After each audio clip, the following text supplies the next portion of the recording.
Hello, Year 4. Right, it's been a little while since the last Charlie Bone chapter. Thank you, Evie, for chasing me up about it.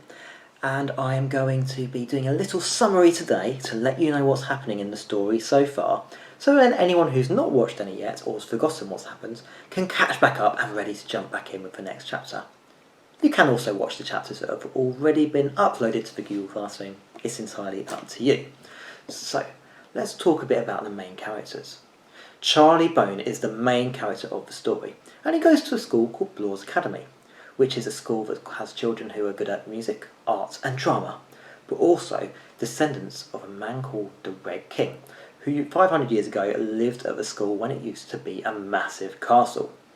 And the Red King was a magician of sorts with lots and lots of powers, and all the children that are related to him very distantly are also with those powers. So, Charlie Bone, good character. He can listen to a photo and hear what's going on as the photo's being taken, hear the conversations and the thoughts. You also have Manfred Bloor, the evil prefect at Blaw's Academy, who can hypnotise with his mind. Manfred's best friend, Asa Pike, can turn into a werewolf after dark, and one of his other friends, Zelda Dubinsky, can move things with her mind. Then on the other side, there is... who else is there? Tancred Coulson. He can control the weather. Lysander Sage can summon ancestors from the past who are like a spirit army with spears and shields. Gabriel Silk can put on clothes and feel how people felt when they wore those clothes. And Billy Raven can talk to and understand animals. There's also Emma Tolley, who went missing in the first book. She was stolen as a baby by the Blaw's, who can turn into a bird and fly. So, that's the setting of the school and the main characters. So, the second book, Charlie Bone and the Time Twister, is about a boy called Henry Eubeam. Now, Henry Eubeam is a child who lived in the 1900s, 90 years ago, and he was staying with the Blaw's, his cousins, Ezekiel. Now, Ezekiel is not a nice child. He is Manfred's great-grandfather. He has a time twister which transports anybody through time.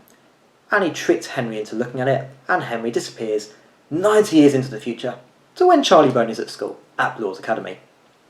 Charlie meets Henry, hides him in the tower for Mr. Pilgrim, a man we're not sure who he is hiding playing the piano.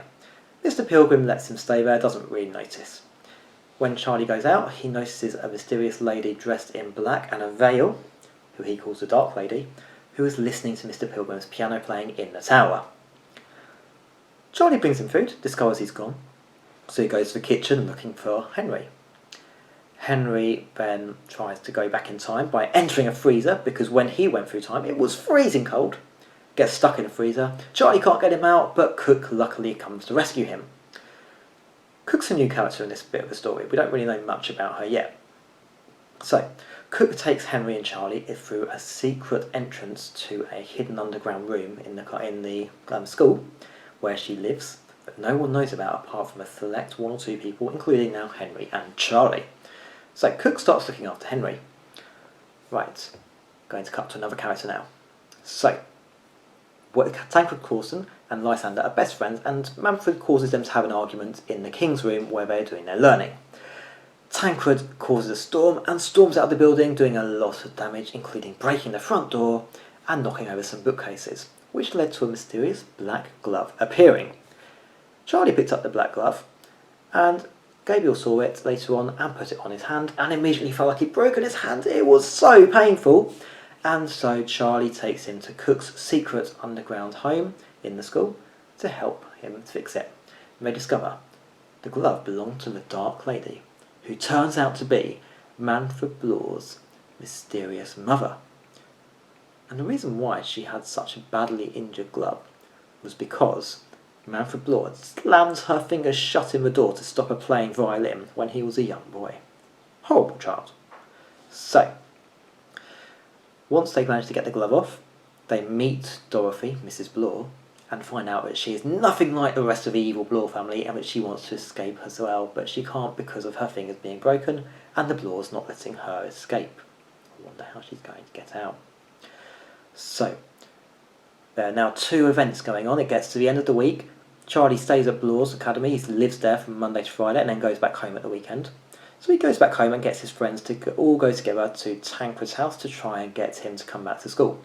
Meanwhile, Henry, Eubeam, decides to go exploring the school at the weekend whilst most children aren't there. He meets Olivia, another friend of Charlie's who doesn't have any powers, and he goes exploring in the ruin. Manfred and Nasa discover that Henry's at the school and go hunting for him. Olivia helps him hide in the ruin and then gets him back to safety at the end before she goes home. Whilst all that's going on, Charlie and his friends can't get anywhere near Tancred's house because the storm is so crazy around Tancred that no one can get near safely. So they end up having to go back home, at which point Charlie discovers the 3 evil Eubeam aunts are waiting for him. And that's where the next chapter starts. I hope that's caught you all up. Looking forward to seeing you soon, and hopefully you'll enjoy the next chapter.